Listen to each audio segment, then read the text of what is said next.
Ya, kita bersua kembali dalam segmen kali ini. Sebenarnya satu pengertian dan juga satu momen yang cukup untuk kita bermuhasabah melalui penulisan Asy-Syama'il Al-Muhammadiyah, kenali Rasul kita Muhammad sallallahu alaihi wasallam, menyingkap kepribadian dan cara hidup insan mulia yang berasaskan kepada penulisan Imam At-Tirmizi. Dan untuk itu bercakap tentang bagaimana buku ini boleh ditamsilkan atau dikorelasikan dalam kehidupan manusia, mengenali kehidupan baginda Rasulullah sallallahu alaihi wasallam. Saya Ahmad Pesati untuk bersama dengan Datuk Dr. Haji Zahazan Muhammad yang juga merupakan pengarah urusan Telaga Biru Sdn Bhd. Assalamualaikum. Selamat pagi Datuk. Apa khabar? Alhamdulillah baik. Baik, saya alhamdulillah.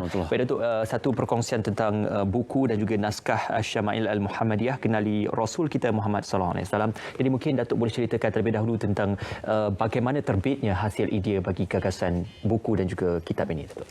Encik Ismail dan juga para penonton yang mulia sekalian, ayah ibu, sebenarnya kalau kita lihat cerita tentang hadis-hadis Nabi kita ni satu ensiklopedia yang lengkap, bahawa tiada seorang pun dalam hidup ini kalau kita perhatikan yang mempunyai riwayat hidup, sejarah hidup lebih lengkap daripada Nabi kita Muhammad sallallahu alaihi wasallam. Jadi daripada awal kewafatan Nabi lagi kita lihat para sahabat berkata kunna nu'allimu auladana sirah kama yu'allimu ahaduna suratan minal Quran. Sebagaimana kami mengajar anak-anak kami untuk memahami Quran huruf demi huruf, ayat demi ayat, surah dengan surah, maka demikian juga kami memberikan penekanan khusus untuk mereka mengenali Nabi Muhammad sallallahu alaihi wasallam. Sampai ada ukuran badan Nabi, rambut Nabi, tinggi Nabi, berapa helai uban di kepala Nabi. Sebenarnya tahu ke? Berapa helai uban di kepala Nabi sallallahu alaihi wasallam? Ya, para penonton sekalian tahu ke? Jadi begitu detail cerita tentang Nabi kita Muhammad sallallahu alaihi wasallam ni, begitu sempurna. Tak ada satu manusia pun lebih sempurna kisah hidup mereka melebihi Nabi kita Muhammad sallallahu alaihi wasallam. Jadi ribuan tahun ini, lebih 1000 tahun ni, berbagai koleksi dan juga masterpiece yang dihasilkan oleh para ulama hadis yang mana mereka berkecimpung dalam bidang ini sebagai satu ibadah. Ya, kerana mengenali Nabi kita adalah satu penterjemahan lengkap kepada Al-Quran sendiri. Baik. Mereka dahulu baca sirah, baca Al-Quran. Baca sirah dengan tujuan untuk memahami Al-Quran. Jadi peranan kita, orang-orang datang kemudian ni sebenarnya adalah menambah nilai kepada karya-karya unggul yang dihasilkan oleh ulama-ulama terdahulu. Jadi bila kita melihat karya Imam Tirmizi ini yang merupakan seorang ulama hadis prolific, ya, yang banyak karyanya, maka kita melihat perlu untuk mengharmonikan, menjernihkan, menterjemahkan, memakaikannya pakaian baru. Ya, barangkali dulu orang pakai kod lain, sekarang pakai kod lain sikit, pakai tie lain. Jadi persembahan itu kita perbaharui demi untuk menjadikan ia lebih mesra. Jadi apa istilah yang kita gunakan dalam hadis, bahawa memiliki kitab Syama'il Muhammadiyah ni tuan-tuan yang telah diperbaharui ini, contohnya kata-kata para ulama terdahulu, bila engkau membaca Syama'il Muhammadiyah, ibarat engkau menjemput Rasulullah SAW untuk berada di rumahmu, menceritakan kehidupan yang Allah redha, yang Allah suka. Cuma tinggal lagi bila kita baca hadis, kadang-kadang kita tidak faham bagaimana cara Rasul pakai cincin besar, macam mana cincin Rasulullah, ada orang pakai cincin besar macam Tok Nujum pula. Jadi kita sebenarnya dalam Islam diajar kita ada konsep kesederhanaan dalam banyak perkara. Jadi bila kita lihat cara Rasulullah SAW pakai cincin, bagaimana kita gambarkan kat sini. Ya, kita akan dapat lihat di sini bagaimana cara Nabi kita sallallahu alaihi wasallam memakai cincin sebagai contoh. Satu perkara yang kita anggap biasa. Tapi bagaimana cara yang sebenarnya? Sama ada jari, bagi orang lelaki jari apa ni panggil? Jari manis. Jari manis. Ataupun jari sebenarnya pun tak tahu jadi apa.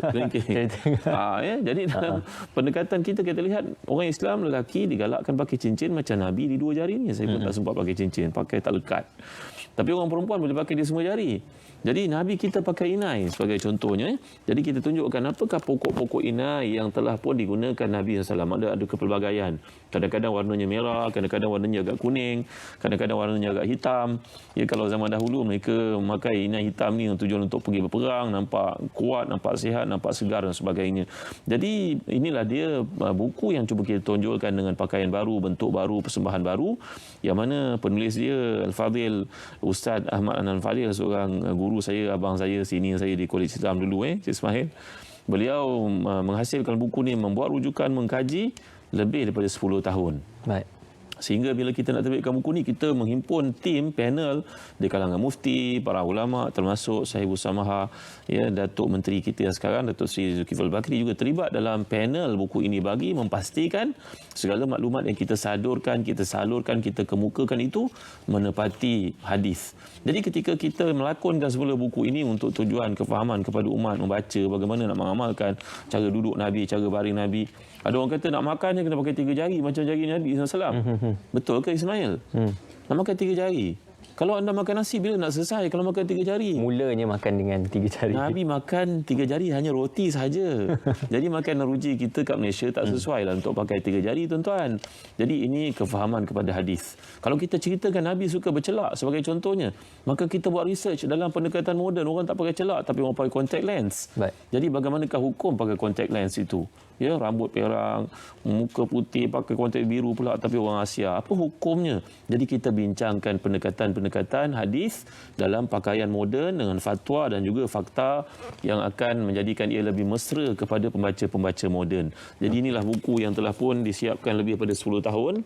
Saya mengharapkan tuan-tuan perempuan dapat menerimanya, membacanya dan mendoakan untuk penulis dan untuk penerbitnya supaya kita dapat buat buku-buku yang hebat tentang Nabi kita, tentang Islam kita pada masa-masa akan datang. InsyaAllah.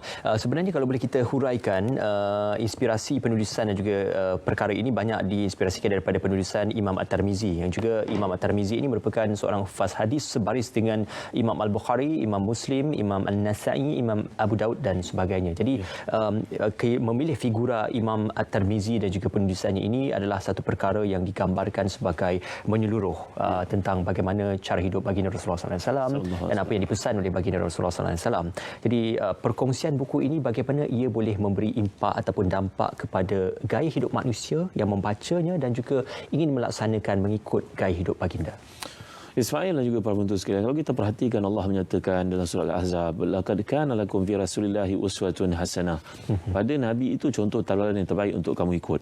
Kita lihat kecenderungan para sahabat dahulu kala ketika mengetahui tentang amalan Nabi, mereka akan terus lakukan. Dan sebagai contohnya seorang sahabat yang sangat mulia namanya Abdullah bin Umar radhiyallahu anhuma.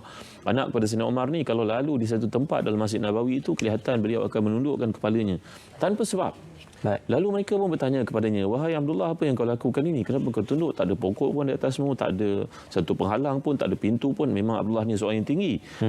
Tapi beliau menjawab, dulu kat sini ada pokok. Masa zaman Nabi SAW ada pokok kurma kat sini. Bila masjid ini mengalami perluasan, maka ia ditebang untuk tujuan binaan dan sebagainya. Maka aku lihat exactly kat sinilah Nabi tundukkan kepalanya. Maka para sahabat begitu sekali kecenderungan mereka untuk mengikuti Nabi mereka sallallahu alaihi wasallam. Ada satu ketika seorang sahabat yang namanya Abu Musa Al-Asy'ari, ada diceritakan dalam kitab Syama'il Muhammadiyah ni, seorang sanad hadis yang penting, ulama yang hebat dengan sahabat Nabi, Nabi recognize ilmunya. Dia datang dari Yaman.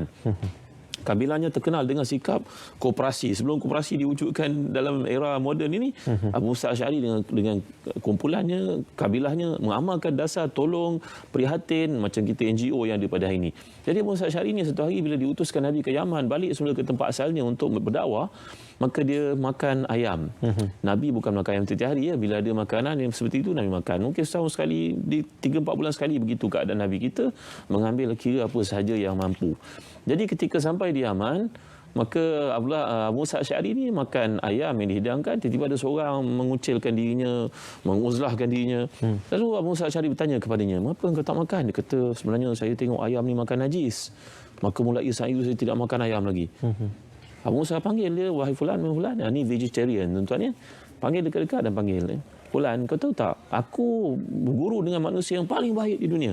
Siapa? Rasulullah SAW. Kenapa Rasulullah makan?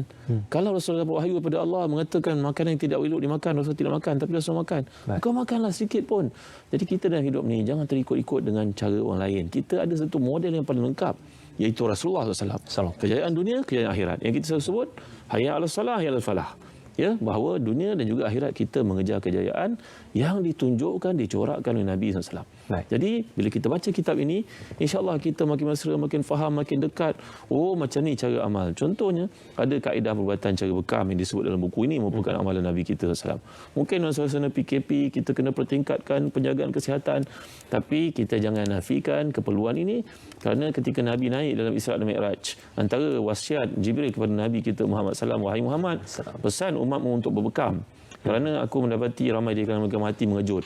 Kerana tuan-tuan yang dirahmati dikasihi Allah sekalian, ini tanggungjawab ahli sains Islam, physician Islam untuk membuktikan kebenaran kata Nabi kita sallallahu alaihi wasallam. Jadi apa yang Nabi sebutkan itu kebenaran kerana ia direct daripada Allah wahyu. Jadi bila kita adakan buku ni, kita melakonkan semula kehidupan Nabi itu untuk sekalian umat Islam faham bagaimana cara nak jadi orang yang terbaik. Langkahnya, jalannya, tapi ada benda yang kita boleh ikut, ada benda yang tak boleh ikut. Contohnya, Nabi bercakap dengan bahasa yang fasih. Dan saya tegur ya. Ada orang kadang cuba nak cukup cakap bahasa Melayu macam orang Arab, macam Piramli pula. Tak, kita tak disuruh gitu. Kita disuruh bercakap dengan bahasa kita. Mungkin di Malaysia kita pakai baju kot, baju tie, meraihkan budaya yang ada di sini. Tak sesuai saya tampil di depan ni pakai baju jubah, serban, pakai ikal di atas kepala. Ini tak sesuai budaya. Jadi Nabi SAW datang untuk mengajar kepada kita satu kehidupan yang komprehensif, yang sempurna. Dan budaya-budaya itu mengambil kira tempat yang ada di satu tempat. Jangan kita cuba untuk cakap Melayu bunyi macam Arab pula, konon-konon ikut Nabi. Ini salah, ini tidak betul. Kerana Nabi kita bila bercakap bahasanya fasih. Bahasanya bahasa yang orang semua faham. Jelas difaham. Jelas. Ini ada disebutkan dalam buku ini. Masya Allah, kami bila meneroka kitab ini tuan-tuan, kami merasa iman kami bertambah tuan-tuan. Kerana kita dapat menjelajahi satu gaya hidup yang ditunjukkan, yang dipotretkan oleh seorang manusia yang paling sempurna dan tidak ada lebih baik daripada baginda SAW. Sehingga orang bukan Islam pun menobatkan beliau sebagai manusia terbaik. Michael Hart contohnya dalam buku 100 orang manusia yang paling berpengaruh dalam dunia, meletakkan Nabi kita. Kita tak perlu pengiktirafan siapa. Pengiktirafan Allah itu dah mengatasi segala-galanya. Tapi ini satu analisis yang dibuat yang menyebabkan kita pada hari ini kena mengkaji, kena membaca, kena mengikuti. Bukan pada pakaian saja, akhlaknya bagaimana. InsyaAllah. Sallallahu alaihi wasallam. Jadi ini perkara yang penting yang kita cuba untuk terjemahkan, lontarkan, bawakan, kemukakan dalam bentuk lakonan ni tadi. Okey, Datuk mungkin boleh kongsikan juga secara ringkasnya berapakah harga bagi sebuah ataupun naskah buku ini dan juga di mana boleh mendapatkan bagi mereka yang ingin memiliki buku ini. Buku ni berharga RM89 dan mudah-mudahan tuan-tuan boleh lihat di Shopee sebagai contohnya. Begitu juga di GoBook, di Telaga Biru kalau kita pergi dekat website www.telagabiru.net.my. Ya, kami hantar terus ke rumah dalam seruan yang kerajaan berikan kepada kita untuk kita hantar ke rumah, pertingkatkan delivery. Alhamdulillah pada hari ini ia menjadi sambutan yang sangat baik kepada semua Islam. Dan wasiat saya kepada anak-anak saya, kepada keluarga, kalau boleh dalam sehari jangan tidur selagi kita tidak memperoleh satu benda yang memahamkan kita tentang Rasulullah dan mendekatkan diri kita kepada Allah. Maka hidup kita akan jadi orang paling bahagia. Jangan tidur pada satu malam, saudara-saudari, melainkan saudara-saudari membuka satu lembaran daripada hadis yang menunjukkan saudara-saudari faham, inilah Rasulullah, inilah yang akan beri syafaat aku ke akhirat. Inilah yang aku banyak salawat untuknya. Inilah yang aku ikut akhlaknya, sikapnya, tingkah lakunya. Dengan cara itu kita akan jadi manusia yang paling bahagia. Jadi bacalah buku ini, antara buku yang terbaik untuk kita dekatkan diri kita kepada Allah dan memahami Rasulullah SAW. Sallallahu alaihi wasallam. Asy-Syama'il Al-Muhammadiyah, kenali Rasul kita Muhammad sallallahu alaihi wasallam. Hasil tulisan ataupun gambaran daripada tulisan Imam At-Tirmizi yang mana telah pun dihuraikan dalam buku ini dan naskah ini. Sekali lagi terima kasih kepada Datuk Dr. Haji Zahazan Muhammad, pengarah urusan Telaga Biru Sdn Bhd, kerana bersama dengan kami dapatkan naskah anda untuk memahami dengan lebih lanjut bagaimana gaya hidup dan juga cara hidup baginda Rasulullah sallallahu alaihi wasallam sebagai contoh ikutan dan juga teladan kita di umat Islam sendiri. Baik, seketika ini